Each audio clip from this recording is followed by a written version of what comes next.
Good evening, everybody. Today, hope you all might be doing well in this COVID and taking good care of yourself. Today, we have come up with some different topic that's most interesting in sports. That is the on-field management of sports injuries.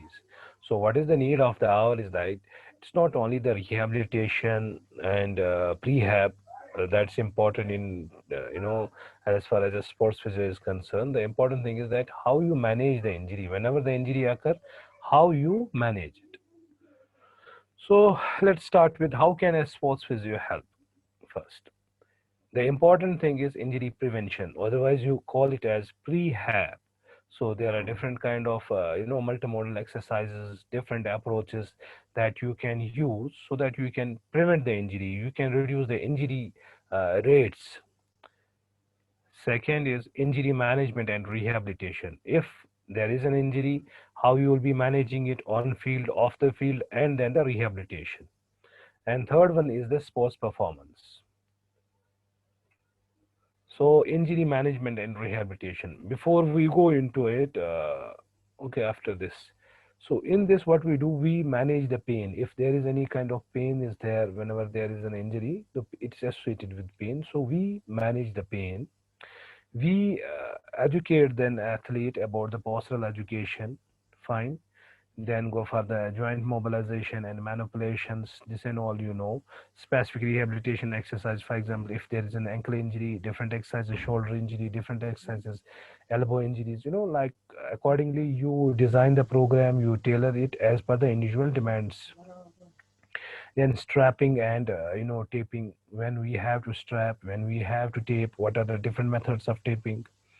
Then we, after we are rehabilitating, or whenever we have rehabilitated, once the player has been rehabilitated, then comes the second, I can say third phase, that is how we will help the athlete to return back to the sport, not only the back to sport, team training, team performance.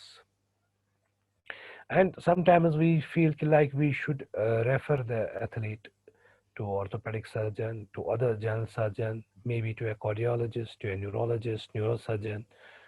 You will come to know in the presentation when we need to refer. Or sometimes you think like we should go for further investigations. So you should not worry, you should not, be shy, like, oh, no, go, and because you are doing it for the betterment of the athlete. Now, injury management. What does it involve? It simply involves we are identifying the mechanism of injury, how the injury has occurred, how we'll be treating it, and how an athlete can be recovering from the injury. So, what it includes? It includes emergency protocols, first aid, injury rehabilitation,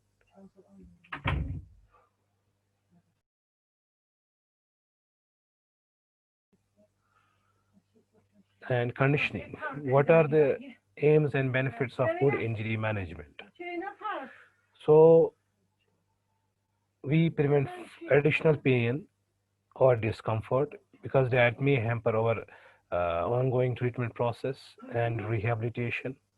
Second, we have to minimize the consequences of the injury, like what are the other things or sequelae of the injury, and reduce acute symptoms like pain, swelling, and we so that we can have a faster recovery. Best practices for good injury management. So I would like to show you some like some of the videos so that we can get to know how the injury occurs. For example, if we see,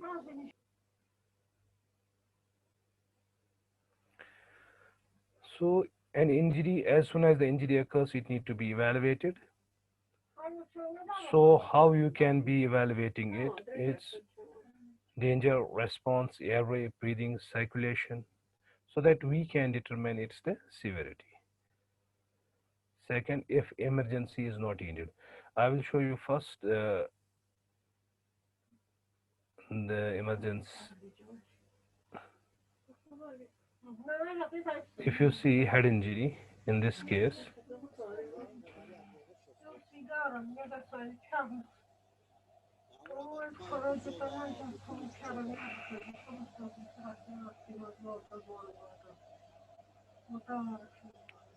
So this is typical head injury. You see the athlete's head or player's head is hitting the ground. So the player is unresponsive. He is lying. Now the physio and the team physician, they are running down the pitch to assess the injury.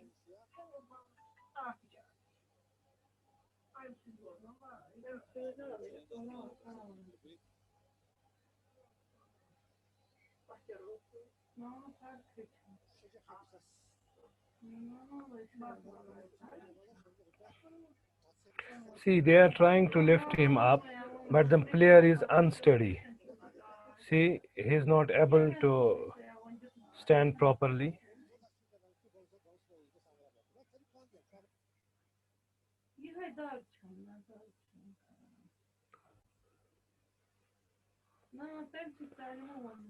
So this is the case when there is an emergency, like head injury is there or sudden cardiac arrest. So second injury, which first video which I showed you, in that case we can use this. Talk to the patient, observe.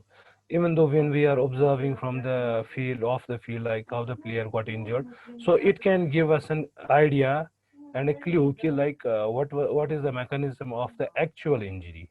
So accordingly, we go for the treatment. So this is for the concussion. This is readily available. This is readily available on the Google. So you can find this concussion recognition tool. This is otherwise known as SCAT5. These are the different methods, different parameters that we check, and accordingly we assess the condition of the athlete. Now, assessment of injury. We ask the patient what happened, like why does it hurt, what kind of pain it is. Then we observe at the affected area for the signs of injury, like there is redness, swelling, there's and abnormalities. Maybe sometimes there might be abnormality in the, like if there is a fracture, there is loss of movement. Fine. Then we touch the area and felt it warm if the pain is induced. Active movements ask the player to take the injured area, to move the area without, if the athlete is able to move it, that means the severity of the injury is very less. If he is not able, then we can check for the further. Then once he is able to move the actively the joint through a full range of motion, then we go for the passive movements. If we can do the passive movements very well, then there is no problem. But then after this we go for the skill test. What we try, we will ask the player to do certain skills of that particular sport. Fine. So if we feel now he is able to do this, that means that the injury severity is not there. If an injury is identified, then the player should be removed from the activity and treated. Now, is rice still the best advice for immediate injury treatment? Let us go through it. The most up-to-date research tells that if we go a couple of steps ahead to this and add in protecting the injured area, also introduce the concept of optimal loading. In acute injuries, shall we call the police? Yes, we should call the police. Police simply means protection, optimal loading, ice, compression, and elevation. Optimal loading, what does it mean? It simply means that we are removing or replacing the absolute rest with certain degree of movements within the tolerance of pain. Fine. So what is happening? We are using the concept of mechanotransduction. We are trying to give movements. We are trying to mobilize the things so that what would happen? The metabolism of the tissues would improve. The cellular processes, they start going, and we can have a good recovery. Now, what should we avoid? We should avoid harmful factors within the first 72 hours. What are those harmful factors? Heat. Up to 72 hours, we should not give heat because it can give vasodilation and we can have much more severe problem. Alcohol, it also increases bleeding and swelling around the soft tissues and it masks the pain. Running or exercise of the injured area. Like optimal loading is different thing and running is a different thing. And massage, we should not go for the massage of that particular area. This all you know. Now I question the use of cryotherapy. Despite the widespread use among clinicians and the population, there is no high quality evidence on the efficacy of ice for treating soft tissue injuries. Even if mostly analgesic, ice could potentially disrupt the inflammation, angiogenesis, and revascularization. It delays the neutrophil and macrophage infiltration as well as increases immature myofibers. This may lead to impaired tissue repair and redundant collagen synthesis. So if we see like the concept of ice, the concept of ice versus no ice. So what exactly we are trying to say is like ice we can give, but for what? For the purpose of only analgesia, not for the purpose of reducing swelling and inflammation. We should not disrupt the process of inflammation. So American sports doctor Dr. Gabby Merkin coined the term RICE in 1978. In 2015, he again said, ice may delay the healing. There is a lot of evidence in it. We can go on the different research papers are available on the net. Now, what soft tissue injuries simply need? They need peace and love. So rehabilitation of soft tissue injuries can be complex. Over the years, acronyms guiding their management have evolved from ICE to RICE, then on to the price and police. Although widely known, these previous acronyms focus on acute management. Unfortunately, we are ignoring the subacute and the chronic stages of that healing. Our contemporary acronyms encompass the rehabilitation continuum from immediate care, that is peace, to subsequent management, that is love. Peace and love. Peace and love outline the importance of educating patients and addressing their psychosocial factors to enhance recovery. While inflammatories show benefits on pain and function, but the acronyms flag their potential harmful effects on optimal tissue healing. I suggest that they must not be included in the standard management of soft tissue injuries. Immediately after injury, do not harm and let peace guide your approach. P means protect. We are unloading or restricting movement for 1 to 3 days to minimize bleeding, prevent distension of injured fibers, and reduce the risk of aggravating factors that could enhance the injury. Then rest should be minimized as prolonged rest can compromise tissue strength and quality. Pain signals should guide the cessation of the protection. E means elevation. We are elevating the limb so that we can promote the venous return, so that prevent, we can promote the flow of interstitial fluid from tissues back to the mainstream. Despite weak evidence supporting its use, elevation shows a low risk of benefit ratio. A for avoiding anti-inflammatory modalities. The various phases of inflammation help repair damaged soft tissues, thus inhibiting inflammation. Using medication may negatively affect long-term tissue healing, especially when higher doses are used. Standard of care for soft tissue injuries should not include anti-inflammatory medication. This is my personal experience, or even if you see research, like why there is repetitive or reoccurrence in the ankle sprains when we are using NSAIDs. Actually, the tissue, the healed tissue, that's not as strong as the tissues that heal without anti-inflammatories, because we are letting the nature to heal the tissues of its own. C means compression. We are putting an external compression or external agency that is used to reduce the swelling, not to interfere with the this inflammatory phases or the healing phases. Then educate. We are educating the patient about the injuries, about the treatment, about its outcomes. So we are trying to make him more aware about the injury. We are treating the patient rather than the injury.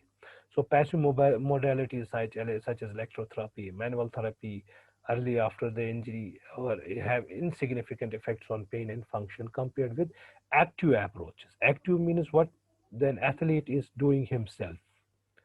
Fine. Indeed, like there is an whenever there is optimization in the brain, then athlete feels better. Why? There is a release of those, positive hormones, endorphins, enkephalins, serotonin levels are they are enhanced, they are increased in the blood. So what is happening? There is a positive wave going with through the athlete, and he feels better, and his rehabilitation outcomes seem to be better. Better education on the condition and load management will help avoid overtreatment. This in turn reduces the likelihood of unnecessary injections or surgery and supports a reduction in the cost of healthcare. That is due to the disability compensation associated with low back pain. In an era of high-tech therapeutic options, I strongly advocate for setting realistic expectations with patients about recovery times instead of changing the magic cure approach. So it is the patient who is working really. Fine. After the first days have passed, soft tissue injuries need love. L means for load and active approach with movement and exercise benefits. Most this they have most potent effects on the musculoskeletal disorders. Mechanical stress should be added early, and normal activities resumed soon as the symptoms allow. Optimal loading without exacerbating pain. Previously, I mentioned that we should not go for running, but optimal loading is a different thing. So, what it happens? You are loading the tissue to its best tolerance. It promotes repair, remodeling, builds tissue tolerance and capacity of tendons, muscle, and ligaments through mechanotransduction. Actually, we are trying to put the stress on the tissue when it is healing, the kind of stress that it has to bear when the tissue will be all right. O means optimization. We are trying to go through the psychology of the patient so that we can have the better outcomes of our treatment and rehabilitation. So, like V means vascularization. That is cardiovascular activity we are enhancing. For example, if there is an hamstring injury, upper body exercises we can go for cycling, without any resistance, so that the circulation of the affected area is improved, the tissues are being healed, the wastes are being removed from the tissues, and there is like fresh nutrition and the fresh blood goes to the tissues so that healing can be enhanced. Early mobilization and aerobic exercise improve physical function, supporting return to work and reduce the need for pain medication in individuals with musculoskeletal conditions. E means for exercise. There is a strong level of evidence supporting the use of exercise for the treatment of ankle sprains and for reducing the prevalence of recurring injuries. What exercise will do? Suppose you are going optimal loading plus exercises. When you are going for the exercise, what actually you are trying? You are trying to regain the strength that is lost due to the immobilization and the strength of the supporting structures so that to prevent concurrent injuries and to prevent recurrent injuries. What they will have, they will help to restore mobility, strength, proprioception, balance, neuromuscular facilitation, and pain should be avoided to ensure optimal repair during the subacute phase recovery and should be used as a guide for exercise progression. So, managing soft tissue injuries is not a damage control, but it's a long-term process. Like we are going for acute, then subacute, then for the chronic or return to activity or rehabilitation process, we are treating the injuries and treat the person with the injury rather than the injury of the person, whether they are dealing with an ankle sprain or a hamstring strain. I hope this presentation will encourage clinicians to give peace a chance because perhaps all soft tissue injuries need love. This is, you can have it, protection, elevation, avoid anti-inflammatories, compression and education. Load, optimism, vascularization and exercise. Now, professional advice and rehabilitation. Rehabilitation is the restoration of homeostasis of an injured player. Fine. And what happens? When we have a good and thorough rehabilitation, it prevents re-injury. Most of the re-injuries are because when you have not completed your rehabilitation of your previous injuries. Recurrent and concurrent injuries. It aims to first restore the functional abilities like strength, flexibility, endurance, speed, balance, and proprioception.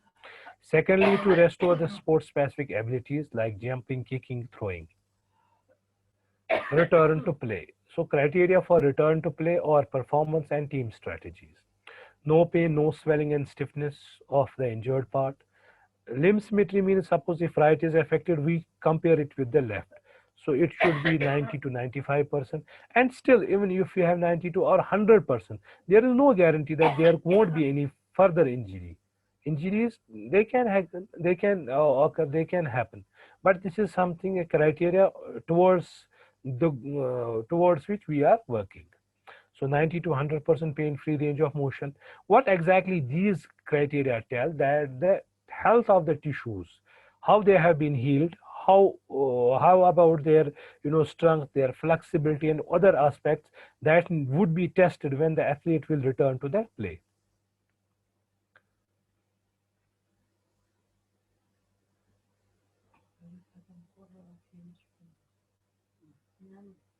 Injury prevention. How we prevent the injuries? We have to identify whether there is any previous injury or what are the risk factors for injury, what are the players who are more prone to injuries. You can design exercise program as individually tailored. Fine. You have different, we in football, we have a FIFA 11 plus warm up, injury prevention for ACL and hamstring, strain prevention or other injuries. Similarly, there are different prehab methods. Otherwise, we call this a prehab.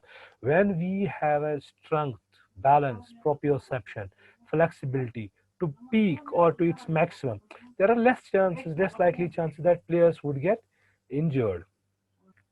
We help in getting the pre-competition medical assessment done. There we find out whether there are certain factors that could prevent participation in that particular sport. For example, if there is any heart condition, cardiac condition that can lead to sudden cardiac arrest or sudden cardiac death, so we can prevent that thing. We can go thorough assessment, giving a biomechanical screening. Maybe a player may tell you that in a particular moment I am getting a pain, I am not able to execute that particular moment.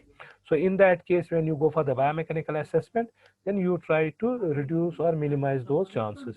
Prescribing an individual exercise program to correct any muscle imbalance and improve muscle patterns. Giving advices on hydration and nutrition, like what you have to take during and after or before that competition training matches, and how much water and electrolytes, what are the importance of all these things. Now, how we can enhance the sports performance? Suppose for football, we are going designing certain drills that will enhance the efficacy of that particular player. When his efficacy is enhanced, he is performing better. The team results are better. It involves home and gym-based exercises, flexibility training, stronger training, movement pattern, education, core stability, importance of all these things like, like biomechanical screening, and we should try to find out, like, what are the factors that could hamper an athlete's performance. Then sometimes video analysis of athletes' activity and movements. Thank you very much. Hope you might have enjoyed this presentation. It was very brief and simple so that anybody after having a BPT or pursuing masters in sports, he can have an insight of the idea like how we have to deal with the injuries that are occurring on the field.